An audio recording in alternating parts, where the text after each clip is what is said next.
Olá, pessoal! Eu sou Laura Perucchi e esse é o Let's Talk New York, um podcast para falar sobre a vida no exterior e também sobre a vida em Nova York. Lembrando que para comentar esse ou qualquer outro episódio, vocês podem me mandar uma mensagem pelo meu Instagram, Laura_Perucchi, ou pelo Instagram do podcast, letstalk.newyork. Escreve uma review pra gente lá na Apple Podcasts, de preferência para falar coisas boas. E também segue a gente no Spotify e dá estrelinhas pra gente por lá. No episódio de hoje, eu recebo meu amigo Renan Botelho. Oi, gente, tudo bem?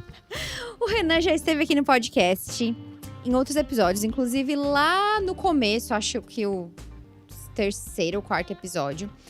E também já teve em 2 outros episódios para falar sobre mico no exterior e um sobre ser gay em Nova York. E em todas essas ocasiões, o nosso papo foi leve, descontraído, engraçado. Mas hoje o Renan tá aqui para falar de um tema diferente e talvez não tão leve, que é o processo de Green Card por casamento. No episódio 56, para quem não escutou, e quem não escutou, eu sugiro muito que escute esse episódio também, 56.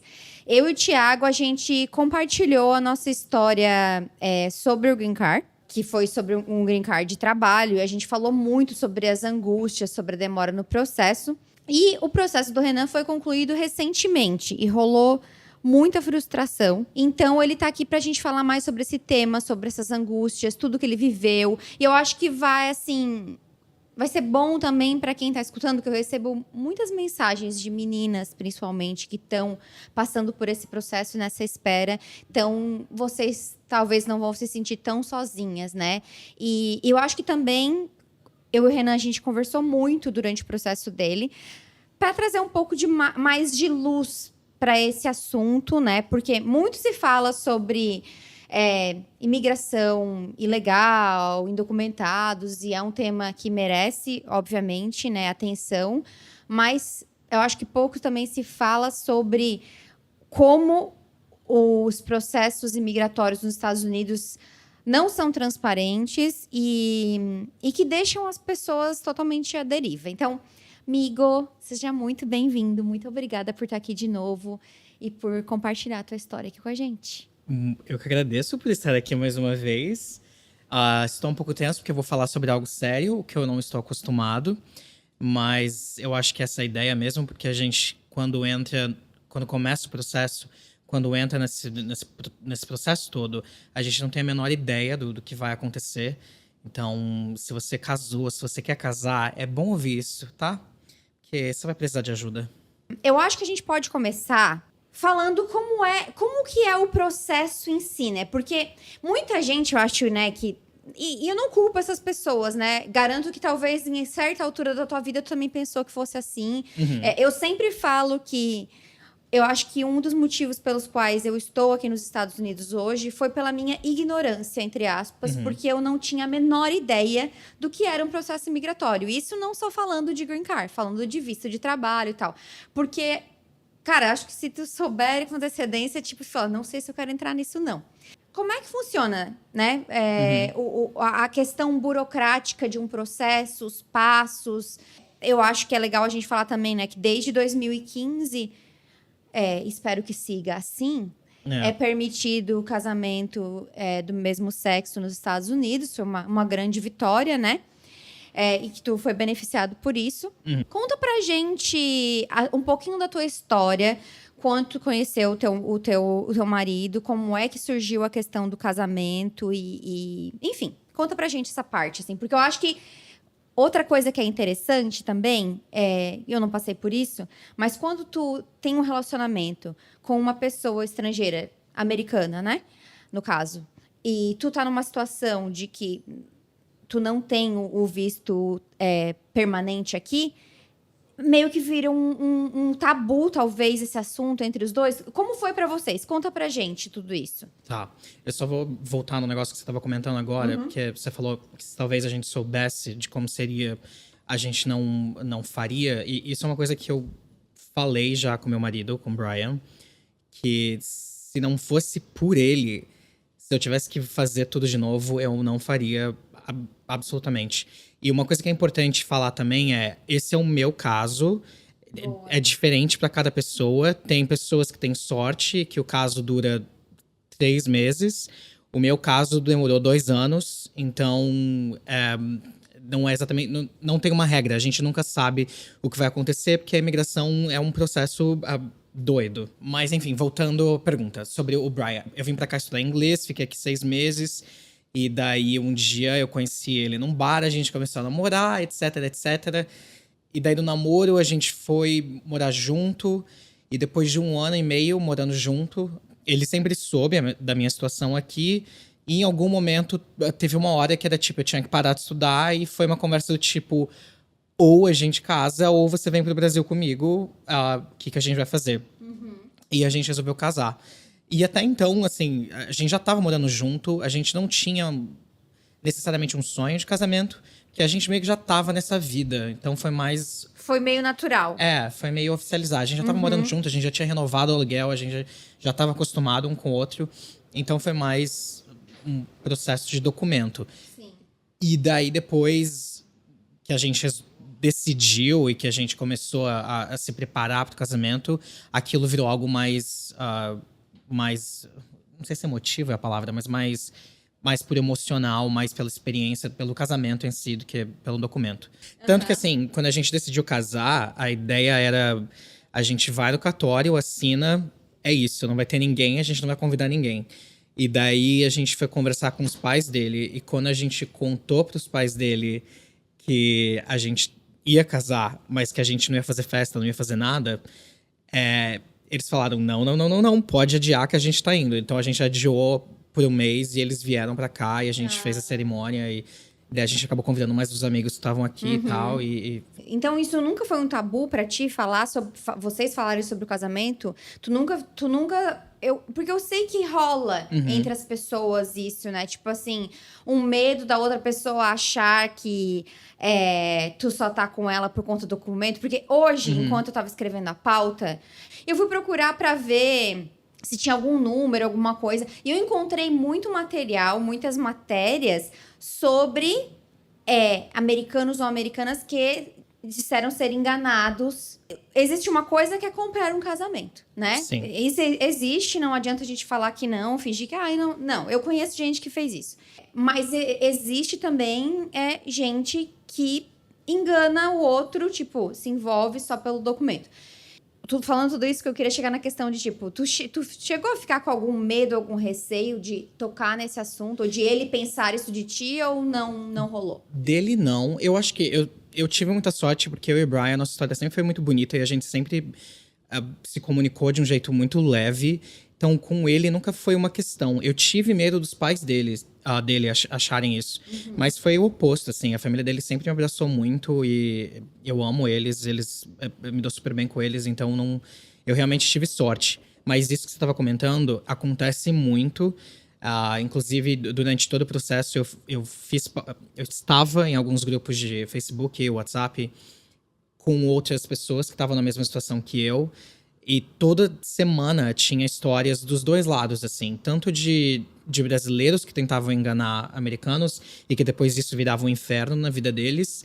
Mas também tinha casos e casos de americanos que depois do casamento mudavam o temperamento e começavam virava um relacionamento abusivo, começava a ameaçar o brasileiro o tempo todo de que ia denunciar, de que ia mandar pra imigração. E se por acaso você estiver passando por isso, vai conhecer seus direitos, porque não é tão simples assim pra eles ameaçarem e terminarem um casamento depois. Tem respaldo da lei pra proteger? Tem, é difícil. Você vai precisar de advogado e você vai ter que estudar bastante. Mas tem. A gente fica muito vulnerável, né? Porque… A gente já vem meio que naquele complexo de vira-lata, de se achar inferior, ou de achar que os outros estão fazendo favor pra gente, né? A gente tem essa ilusão, né, às vezes. Então, é bom tu falar sobre isso. Bom, então, esse tema pra ti não foi tabu, que não. bom. Bom, aí vocês decidiram casar.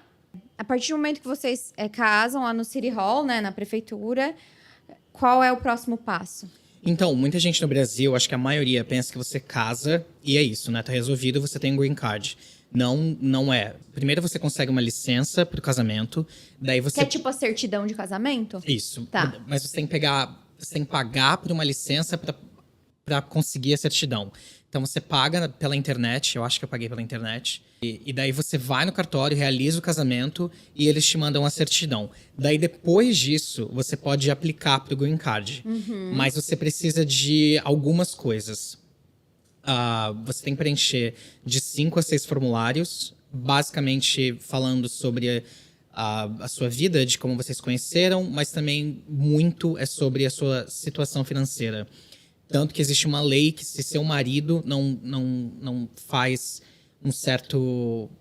Eu não vou lembrar o número agora, mas se o salário dele é menor de que um certo valor, ele não vai conseguir ser seu sponsor, então você não vai conseguir aplicar para o Green Card. Eu li que uma das negativas que acontecia dinheiro. era coisa de financeira. Que interessante, eu não sabia disso. É uma das primeiras. Daí, nesse caso, você teria que conseguir alguém da família dele que ajudaria vocês, mas ele também, dessa pessoa, teria que fazer mais dinheiro ainda. Você preenche esses formulários. Vocês fizeram tudo sozinhos? Eu fiz tudo sozinho. Foi assim, eu entrei no grupo de Facebook, que eu vou falar o nome. Pode falar. Casei. Se tu acha que ajuda as pessoas. Não, super, me ajudou muito. Eu acho que eu nem teria conseguido ter feito sem eles.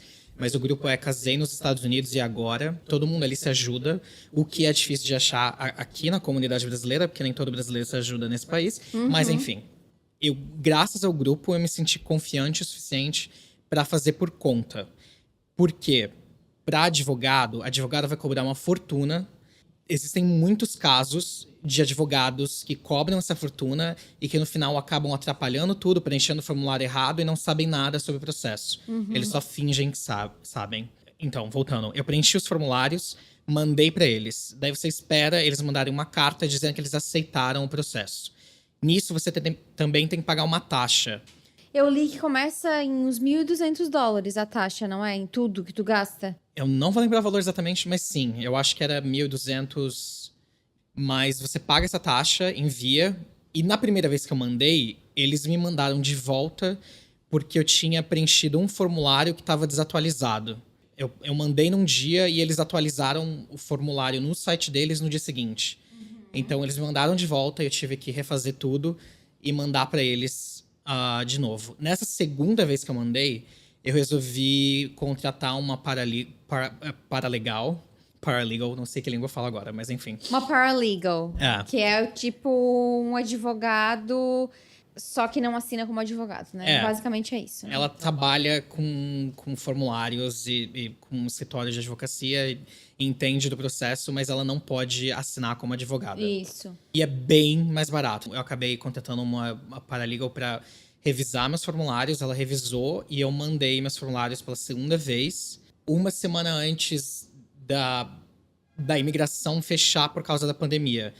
Não são só os formulários, você tem que mandar evidências do seu relacionamento. A certidão de casamento, você tem que mandar a conta conjunta, a poupança conjunta, cartão de crédito, fatura de cartão de crédito no nome dos dois, a conta de luz no nome dos dois, aluguel no nome dos dois, ou empréstimo de carro, ou empréstimo de casa no nome dos dois. Eles pedem especificamente essas provas ou eles dão exemplos de provas que tu pode mandar? Eles pedem especificamente essas provas. Se você não tem... Se tu não tem um cartão de crédito conjunto. Na época não tinha. A gente teve que abrir conta de última hora junta pra ter alguma coisa pra mandar. Tá. E a gente mandou aluguel. Eu não mandei tantas coisas.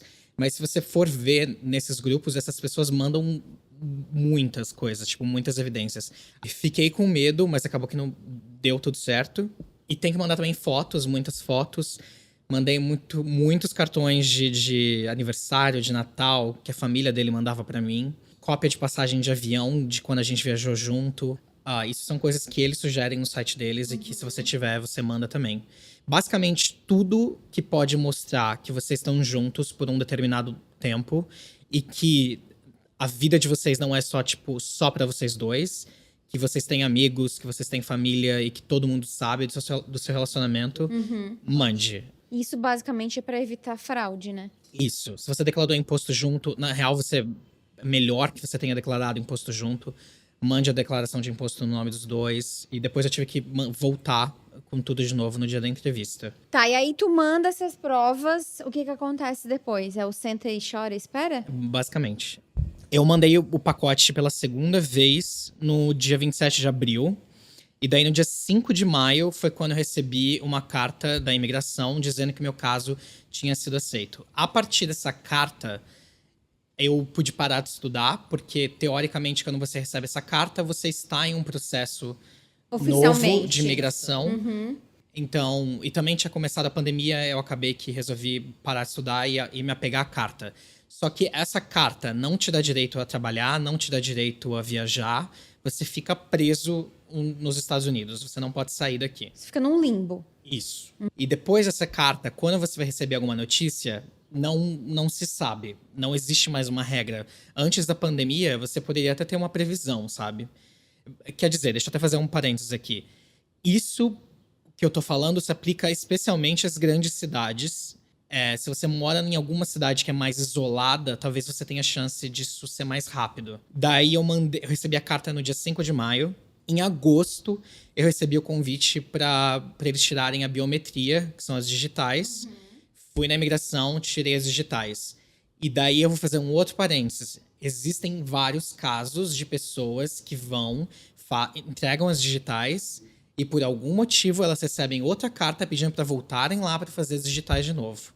Depois das digitais... E os exames? Tu não fez antes? Não, eu fiz um exame, ainda bem que você me lembrou disso.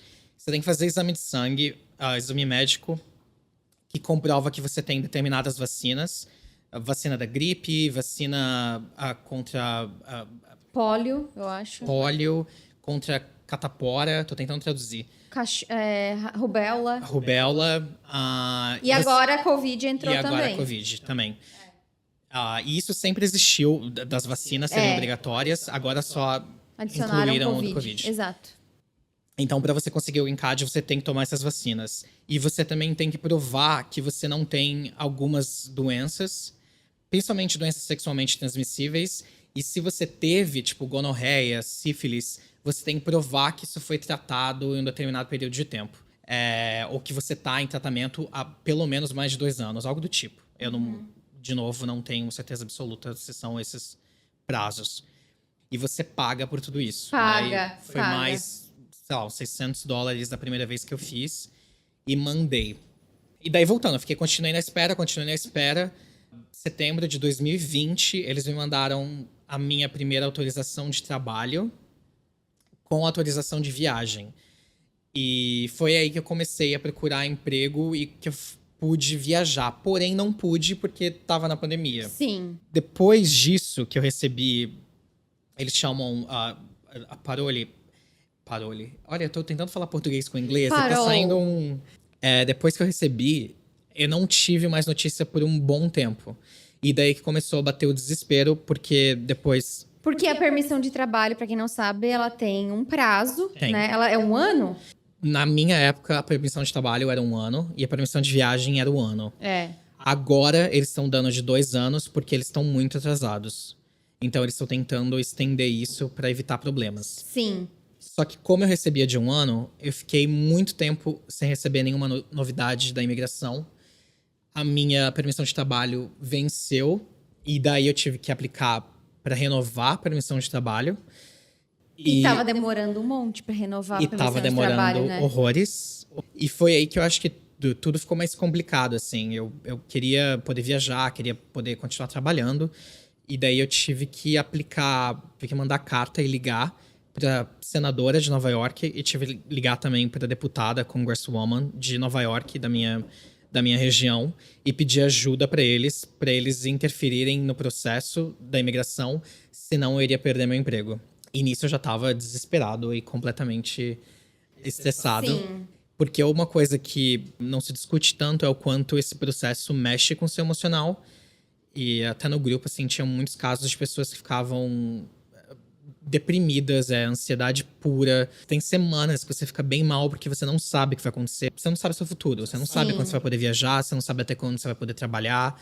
A permissão de trabalho e a permissão de viagem parece, tipo, ai, que legal, agora eu posso fazer tudo que eu podia. Mas é algo temporário, né? E aí, quando tu soma o fato de que, por exemplo, né, no caso da permissão de trabalho, eu lembro de amigas também que ficaram assim na berlinda para perder o emprego, porque não tinham o green card ainda, estavam na permissão de trabalho. E aí, a permissão de trabalho também acontece, por exemplo, em casos de esposas ou esposos de alguém que tá com um visto aqui. Essa mesma permissão de trabalho, ela tem um limite. E aí, tipo, como faz quando tu recebeu tua permissão de trabalho e aí tu tem que pedir uma renovação 6 meses antes dela vencer? Ou seja, tu fica 6 meses com a permissão e aí tu já tem que começar o processo tudo de novo. E tu não sabe se vai vir, porque, de novo, é outro processo que não tem nenhuma transparência. Se eu não me engano, cara, tem empresas que nem contratam com permissão de trabalho. Porque, não, foi difícil de procurar emprego com isso. Porque não é tão fácil como quando tu tem um visto, quando tu tem um green card, né? Então, tem todas essas coisas ali pra levar em conta. E aí, tu fica nesse limbo, né? Vamos supor, hipoteticamente, que a gente não tivesse vivido numa pandemia, ou que o teu processo tivesse sido antes da pandemia. Porque ali a gente falou, eu não pude viajar, mas tudo bem, não era pandemia. E se acontecesse alguma coisa com a tua família no Brasil? Tu não viaja? Ou aí tu vai ter que ir atrás depois de uma exceção da regra?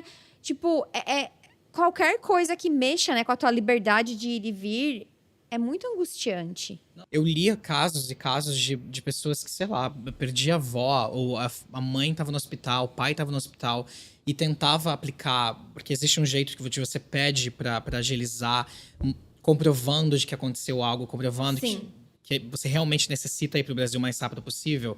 E todos esses casos eram negados, porque eles não se importam, essa é a verdade. Tanto quando eu estava tentando renovar o meu processo, a minha permissão de trabalho, não existe transparência, não existe nem luz, assim. Você entra em contato com a imigração no portal deles, a resposta é a mesma, sempre. Eu tentava todos os dias, porque me recomendaram tentar todos os dias, então eu tentava. A resposta era sempre a mesma e basicamente ninguém sabia quando eu ia receber a permissão de trabalho nova. E foi chegando cada vez mais perto do meu limite de que eu teria que pedir demissão. Eu já tava tipo um poço de nervos e basicamente um mês antes, talvez menos de que um mês, depois de ter tentado com senadora, deputada, e eu liguei pra imigração e basicamente resolvi fazer voz de choro. Mas daí eu acho que tocou a pessoa que tava lá, porque logo depois atualizaram no site de que iam renovar a minha permissão de trabalho. E eu recebi a tempo. Mas conheci vários casos de pessoas que perderam o emprego porque eles não renovaram a tempo. Precisava passar por tudo isso para ter uma resposta, ou para ter o teu caso finalmente andando? Tipo assim, quantas coisas. E esse negócio de tu falar ali com senadora e congressista, foi fácil o contato? Alguém te deu esse conselho? E tu teve alguma resposta, além de uma resposta automática desse povo? Então, de novo, foi por causa do grupo do Facebook. Você entra no site da deputada da sua área ou da senadora do seu estado. E eles, normalmente, no site, tem uma parte sobre imigração. Você preenche um formulário. Se não tiver essa parte, você manda um e-mail para eles que eles vão te enviar o formulário. Mas também checa se seu senador ou se seu deputado, de qual partido ele é e de qual política ele é, porque se ele não defende políticas imigratórias, ele não vai te ajudar e não vai adiantar em nada. Nova York é fácil porque normalmente os deputados são mais liberais e eles normalmente defendem políticas imigratórias. Tava todo mundo atrasado, a imigração atrasou, acho que ainda continua atrasada. A mesma coisa aconteceu com os senadores e com os deputados, que eles também... os deputados e os senadores, não conseguiam uma resposta na imigração. Então, o que era para ter sido em 2 semanas, que foi o que eles me prometeram, a resposta automática em 2 semanas teremos novidades, demorou 2 meses para ter uma resposta deles. E quando eles responderam, foi tipo, eu já tinha dado outro jeito, já tinha... E isso tudo era referente à tua autorização de trabalho? Isso só referente à autorização de trabalho e referente à autorização de viagem. A autorização de viagem é muito difícil de conseguir ajuda para que seja mais rápido. A autorização de trabalho, se você alegar que você precisa disso para pagar conta, para ajudar seu marido, a sua esposa, você e consegui. No meu caso, por exemplo, eu mandei uma carta do meu patrão na época, explicando que eu precisava estar na empresa, etc. Você consegue agilizar a atualização de trabalho, a renovação. É bom deixar claro que isso tudo aconteceu, eu já estava esperando o meu green card há pelo menos quase 2 anos. Então eu já estava há 2 anos nessa luta, nessa ansiedade, e não achava justo eu ter que renovar uma permissão de trabalho ou uma permissão de viagem, sendo que o meu Sendo processo... que o teu green card já era pra ter chegado, É. né? Falando dessa parte ali que tu disse, né? Que pouco se fala do quanto esse processo é desgastante. Inclusive, eu falei pra vocês, quem não escutou o meu episódio, eu falei muito sobre isso. Quando o Renan me falava, eu falava, eu sei exatamente o que tu tá sentindo. E, tipo, eu acho que a única coisa interessante disso é tu saber que alguém sabe o que tu tá sentindo. Mas, assim, não tem nada e, tipo, eu pensava assim, cara, não tem nada que eu possa fazer pra ajudar o meu amigo. Eu tenho outra amiga na mesma situação, sabe? A gente se sente muito, muito impotente, assim, né? E a gente não pode fazer planos, a gente...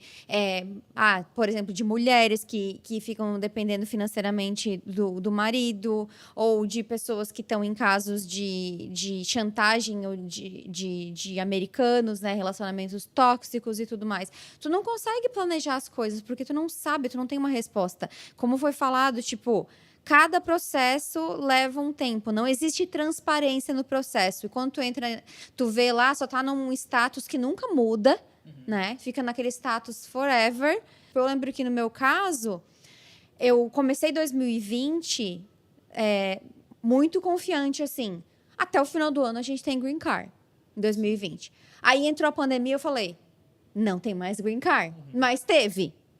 Mas, enfim, dito tudo isso, me fala mais, assim, tipo, dos períodos que tu passou. A gente chega no fundo do poço, né? Porque eu acho que o pior disso tudo é realmente a falta de transparência no processo. Porque uma coisa por exemplo, assim, ó. Ah, não, vai demorar 5 anos, que fosse. Mas tu sabe que vai levar 5 anos, entendeu? E em 5 anos tu vai ter o do documento. E hoje não. Hoje, que nem tu falou, pode ser que fique pronto em 3 meses e pode ser que leve mais de 2 anos. Sim. Então, quando eu apliquei, eu lembro que a previsão no site deles, pra minha área, eu moro no Queens, em Nova York, e se eu tivesse que dar algum conselho não case no Queens, não more no Queens, porque é o bairro que mais demora nos Estados Unidos, então... No caso, o teu comprovante de residência, né? Isso. Quando eu apliquei pro Queens, estava 20 meses de espera. Então, na minha cabeça, eu sabia que ia demorar um pouco. Eu sabia que, sei lá, 20 meses ia ser quase um ano pra chegar. 1 ano e 8 meses. Isso. Só que daí esse 1 ano passou, 1 ano e 8 meses passou, e daí eu fui olhar e a previsão mudou pra 38 meses. Ah, eu lembro quando tu me falou isso. E daí, tipo... Gente, 38 meses dá Não sei mais de fazer 3 anos. Então, daí bateu o desespero do tipo, eu não vou conseguir esperar mais, porque... Enfim, principalmente com a pandemia, não ajudou nem um pouco. Acho que isso mexeu total com o emocional. E essa incerteza de saber o que vai acontecer... Por exemplo, quando a pandemia aconteceu, muitas pessoas conseguiram seguro-desemprego do governo, conseguiram auxílio do governo. Como eles ainda estavam demorando para mandar a minha primeira permissão de trabalho, eu não recebi nada. Então, eu só tava no desespero de tudo, assim, da incerteza de tudo. Outra coisa que eu acho também que é importante falar é que essa espera toda seria para um green card que dura 2 anos. Ah, é. Depois de 2 anos, você teria que passar por tudo de novo para conseguir um de 10 anos. No meu caso, como o meu processo demorou muito, eu acabei pegando de 10 anos de uma vez. Ah, é? Ai, que bom, pelo menos, né? Foi a única boa notícia. Sim, isso não existe no processo de green card por trabalho. Eles já dão os 10 anos direto. Mas eu imagino que existe esse negócio de provisório justamente, de novo, para evitar fraude. Sim. Então, para casamento, teoricamente, se você pega o green card antes de completar 2 anos do processo, 2 anos do processo, você recebe um green card que é válido apenas por 2 anos. E daí você tem que fazer tudo de novo. Se seu processo demora mais de 2 anos, que foi o meu caso, eles já te dão um de 10 anos. E daí, depois de 10 anos, ou você renova, ou você pode aplicar para cidadania no meio do caminho. Sim. Se você quiser. Mas, Sim. enfim, isso eu não tô pensando em aplicar para nada agora. Mas a cidadania, curiosamente, é um processo muito mais simples, pelo que todo mundo fala, muito mais fácil, assim, se comparar com o estresse do Green Card. Mas me conta mais, assim, desses momentos que tu viveu esperando o Green Card, assim, o que tu...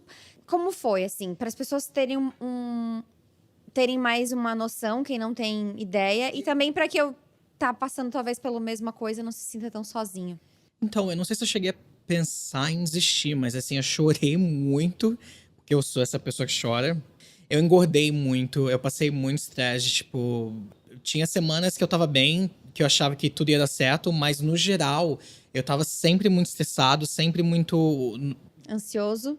ansioso e, tipo, parecia que eu tava pronto pra me defender a qualquer momento, sabe? Sei. Sobrevivi a tudo isso, porque, de novo, eu tenho um marido que é incrível, e porque a nossa relação é incrível, e que ele me ajudou muito durante esse processo. Ele via como estava afetando o meu emocional, a gente se cuidou nesse meio tempo. Mas eu fico imaginando pessoas que fazem isso, que forjam esse casamento, passar por esse processo todo, eu não sei como sobrevive, porque é um estresse constante, assim. Você não descansa, você não relaxa, você não consegue fazer plano, você vê sua família fazendo planos no Brasil, você quer ir, você não consegue. Principalmente de trabalho, assim, você acaba tendo que aceitar trabalhos que, no meu caso, que te exploram e que não tem nenhum benefício, ou que não se preocupam com você. E daí é uma somatória de tudo, assim. Você se sente menos, você se sente como se estivesse devendo, quase. Como se você tivesse... Como se você não merecesse estar aqui, sabe? Uhum. E essa suspeita toda, tipo... É tanta coisa pra comprovar, pra um governo dizer que você pode viver o seu relacionamento em paz, sabe? Uhum. Que isso acaba mexendo com a sua cabeça, acaba mexendo com o seu emocional, sei lá, vários dias, várias vezes. Tiveram semanas e semanas. Quando foi chegando no final, foi bem pior.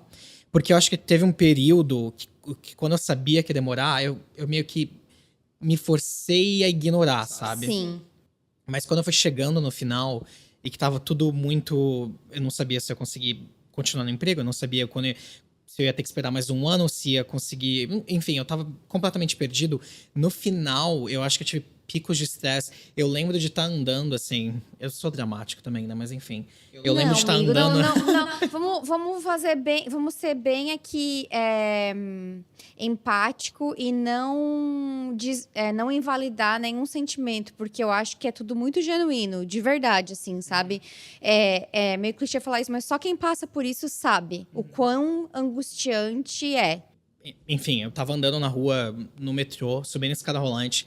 E eu lembro claramente que eu tava tão estressado que, de repente, minha memória apagou e eu não sabia onde eu tava, assim. Voltou depois de alguns segundos, eu diria. 1 minuto, vai. Uhum. Mas aquilo me assustou mais ainda, sabe? Porque eu vivia com a coluna travada, vivia com dor de cabeça, vivia preocupado com tudo. No final, nos últimos meses, assim, isso foi bem intenso. E, de novo, nesses grupos de WhatsApp, do Facebook... te ajuda a ver que tem outras pessoas passando pela mesma coisa, te ajuda a conversar sobre, te ajuda a desabafar sobre. Tem uma coisa que eu queria falar, é que sobre advogado. Tem algumas pessoas que têm uma ilusão de que se você contrata um advogado bom, ele vai conseguir te ajudar a furar a fila. Não existe furar a fila, não tem como furar a fila. Então, se a advogada estiver prometendo isso, é mentira. Conheço pessoas que caíram nisso e acabaram não conseguindo e desistiram. Uhum. Quando tu tava falando ali da angústia e tudo mais, faz quanto tempo que tu tá com o teu Green Card? Faz 2 meses? Abril. Então, tu não se dá conta, assim, agora que tu já tem, de como tu carregava um peso, como se tu estivesse carregando literalmente um peso. Quando eu converso com pessoas que estão passando por isso, né? E que eu já passei, eu consigo reviver aquele sentimento. Cara, eu acho que o pior é essa sensação de não ter controle, de saber que tu não pode fazer absolutamente nada. E eu também vivia assim, tipo, eu vivia muito bem alguns tempos e às vezes me batia. Ou eu cruzava com alguma burocracia que chocava com aquele fato de não estar com aquele documento, e aí eu ficava muito revoltada. Cada vez que isso acontece, eu não sei se era assim contigo, mas o baque é maior. Tipo, primeiro tu fica irritada vezes 1, aí a próxima vez é vezes 2, depois é vezes 3, e chega no final tu não aguenta mais, literalmente, assim. Não. Tá dando com a cabeça na parede, tipo, o que eu tô fazendo aqui? Tanto que, bom, acho que a gente vai falar da entrevista, né? Eu queria que tu falasse sobre a entrevista. Minha entrevista foi horrível. Comentando o que você estava falando agora, foi tão horrível que eu lembro que eu saí da entrevista achando que eu não ia conseguir o encarte. E eu passei 2 dias na cama, tipo, desesperado, porque foi tipo o pico, foi o ápice do estresse de todo o processo, sabe? Tá, mas conta o que foi ruim na entrevista? Então, a entrevista estava marcada, acho que para 9 horas da manhã, a gente chegou às 8 e a gente teve que esperar até meio-dia. E daí chegou esse cara, horrível. Ele levou a gente pra sala. O tempo todo, você pode procurar no YouTube, tem vídeos que encenam como é uma entrevista de casamento, mas nesses vídeos eles ainda tentam ser simpáticos. E, novamente, esse foi o meu caso. Tem gente que tem sorte e consegue um agente que é fofinho. Ele foi o oposto de uma pessoa simpática, carismática. Ele não tava fazendo nenhum esforço de fazer a gente se sentir agradável. Eu tava esperando já há muito tempo, então, obviamente, tava ansioso, tava meio que tremendo um pouco. Tenho mania de tentar ser proativo, então eu tentei, tipo, ser proativo e entregar documentos pra ele. Ele, logo de cara, já vem cortando, do tipo, só faz o que eu mandar, tipo, não fala, não abre a boca, não só responde o que eu perguntar, não entrega o que eu não pedi. Primeiro, ele olha todas as perguntas do formulário que você preencheu há 2 anos atrás, e eu nem lembrava mais o perguntava. Ele faz todas as perguntas, e as perguntas são meio... Eu não sei quem iria responder sim, do tipo, se você pretende matar o presidente, se você se você ganha dinheiro com prostituição, se você faz parte do tráfico, se você faz parte de algum grupo terrorista. Sim. Enfim, ele pergunta tudo isso, você tem que responder na frente dele, não sei por quê, mas sim. Sendo que você já assinou num formulário antes. E, inclusive, eu tinha esquecido, porque como eu fiz tudo na pressa, eu tinha esquecido de responder a pergunta do sim ou não, se você ganha dinheiro com prostituição. E na hora ele me perguntou, ele falou, por que você não respondeu essa pergunta? Eu fiquei tipo, gente, eu não me prostituo. Olha pra mim, eu ia passar fome, não tem como. Daí... Mas eu só fiquei com uma cara tipo, não, pelo amor de Deus, não me prostituo. E daí ele começa a perguntar como vocês conheceram, o casal, no caso, como vocês conheceram, quem chavecou quem chegou em quem, como que começou o namoro. As perguntas variam de caso para caso. Sim. No meu, teve um momento que ele continuou perguntando, meio que eu sentia que ele tava tentando só perguntar para causar, sabe? Não sei explicar. Porque claramente eu levei evidência suficiente pra mostrar que nosso casamento era real. E em algum momento ele só olhou, tipo, falou, mas por que você chegou no seu marido? Eu falei, olha pra ele, tipo, ele é lindo, sabe? Daí ele calou a boca, porque era um... E também umas perguntas do tipo, eu lembro que ele perguntou pro meu marido o que eu queria trabalhar aqui. E isso é uma discussão constante em casa, porque eu não faço a menor ideia. Tipo, as coisas que eu fazia no Brasil são bem difíceis pra mim, pra eu fazer aqui nos Estados Unidos. Renan é jornalista. E também ator. E daí é tipo, não tem muito o que fazer aqui. Na hora, meu marido ficou meio... Ele respondeu, não sei. E eu tentei, tipo, falar, eu também não sei. Tipo, ele... Mas você não deveria saber o que o seu marido quer fazer da vida? E eu peguei e falei, mas nem eu sei. Ele só ficou olhando com uma cara assim pra gente. Todas as perguntas que ele fez foram em tom acusatório. Ele foi grosso o tempo todo. Enfim, foi extremamente estressante. Ele olhou as evidências como alguém que tá olhando, não sei, algo bem nojento. Tipo, ele pegava os documentos e meio que só atacava longe, sabe? Só tocava e sei lá o que ele tava fazendo. Quando a gente tava saindo, ele disse que eu ia receber a resposta pelo correio. Mas foi tão horrível que eu lembro que eu saí de lá e falei, pronto, acabou, né? Tipo, ele vai mandar de volta pro Brasil, vai falar que o processo acabou, que vai negar o green card e vai ser horrível. Vem a outra parte, depois da entrevista. Você também pode ficar esperando por um bom tempo. Eu conheço gente que fez a entrevista e ficou esperando pelo menos 9 meses Meu pra ter uma Deus, resposta. não é possível. Sim. Primeiro que quando tu me falou que tu ia receber depois, eu fiquei bem chocada, porque eu sempre achei que fosse na hora. Por isso que eu acho que eu me desesperei também, assim, porque quando ele falou, você vai receber a resposta em casa, eu só fiquei pensando, se eu tiver que passar por essa pessoa que eu conheci, que ficou esperando 9 meses depois da entrevista, eu vou surtar, porque eu já tava esperando há mais de 2 anos. E daí, no terceiro dia, recebi a resposta que tinha sido aprovada e que tava tudo certo. Ou E aí, seja, teu cartão chegou em o quê? Um mês? Menos? menos de um mês, chegou em 2 semanas. Já que tu tá falando desses grupos, né? Tu falou de negar também, eu até pesquisei. Que o Serviço de Imigração nega milhares de pedidos de green card. No ano fiscal de 2021, eles receberam mais de 750 mil petições. E negaram 81 mil. Então, é bastante, né? E aí, claro, essas petições para parentes estrangeiros também inclui quando as pessoas pedem green card para os pais ou green card para os irmãos. Green card para pai e para irmão é uma espera eterna. Irmão é. Irmão é 16 anos e 7 anos, tipo.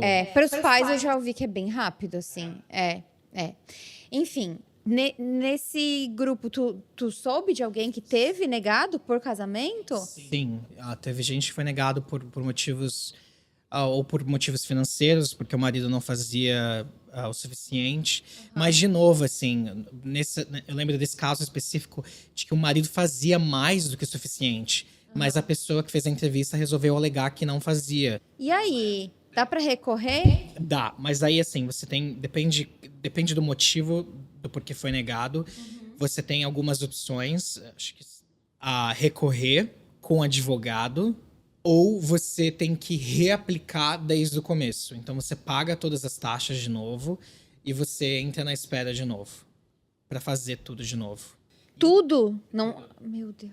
E uma coisa que eu esqueci de falar também da minha entrevista, eu tinha feito o exame de sangue quando eu mandei os documentos, mas porque meu processo demorou tanto, eu tive que refazer todos os exames de sangue. E tu teve que pagar tudo de novo? Teve que pagar tudo de novo. Nossa, sério, o que mais me choca é, tipo assim, é um país que é dito tão moderno, avançado, onde tudo funciona, e tem umas coisas, assim, que estão no tempo da carochinha, né?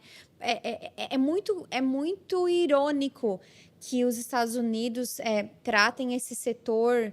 Que esse setor esteja, né, understaffed, sem investimento, com essa falta de transparência nos processos, quando o país é feito de imigrantes. As grandes cidades em todos os estados é onde estão a maioria dos imigrantes, né? Não são nas costas, acho que tu pega o próprio Chicago, ou até mesmo no Texas, as cidades maiores, é onde tem mais imigrantes. E aí, tipo assim, eles ficam tapando o sol com a peneira.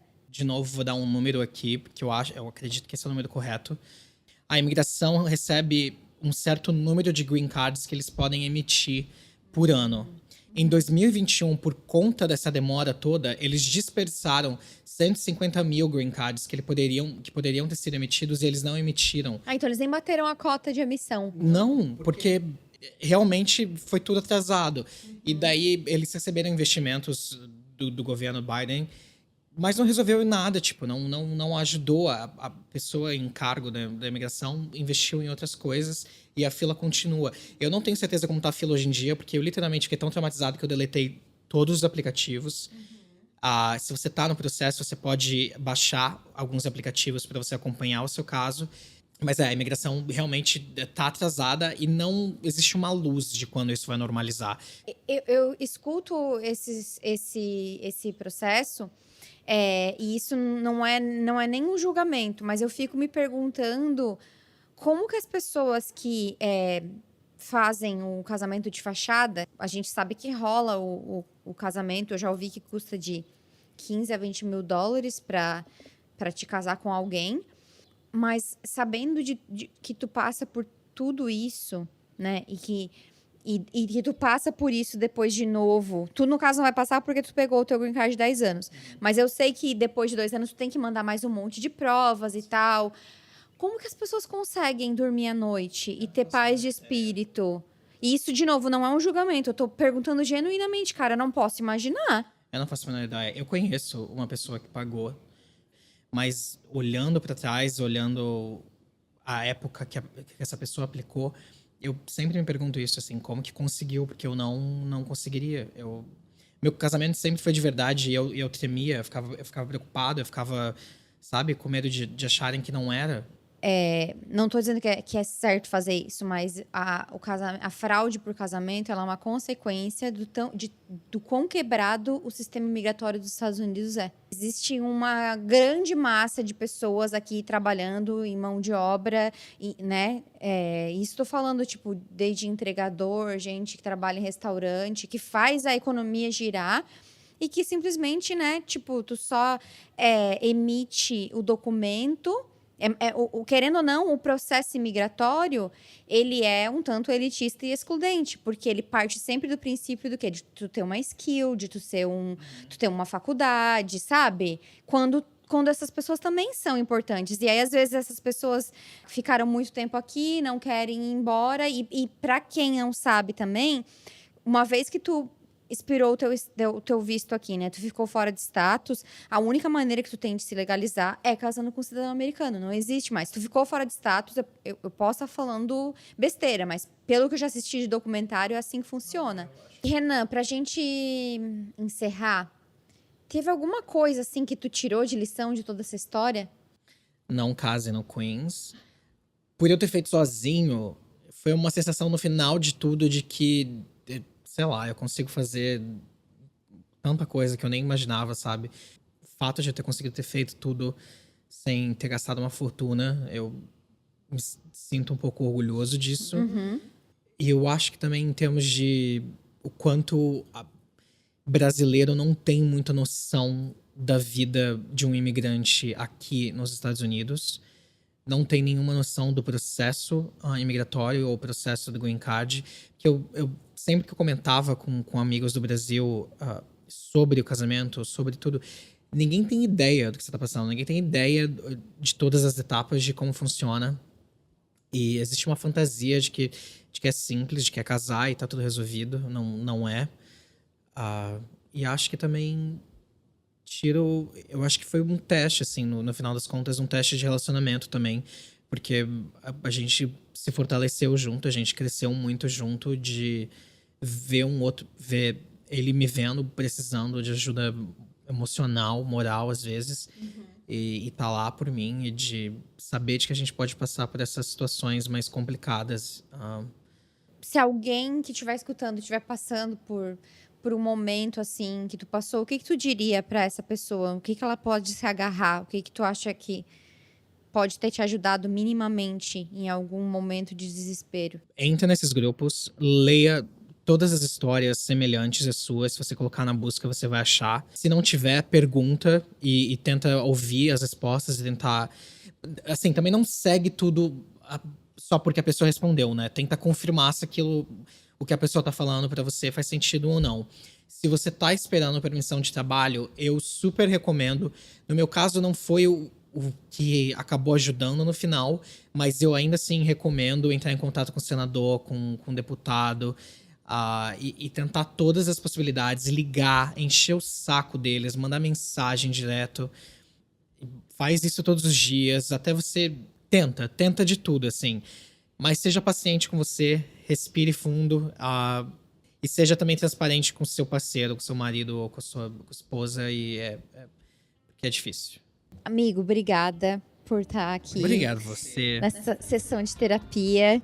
A gente sempre falava que quando terminasse a gente ia gravar um podcast, lembra? Agora estamos aqui. Agora estamos aqui. Espero que o teu relato possa, quem sabe, confortar alguém aí que também tá passando pelo mesmo processo e trazer mais luz para esse assunto, né? Que é tão pouco falado, que tanta gente às vezes passa sozinha. E para quem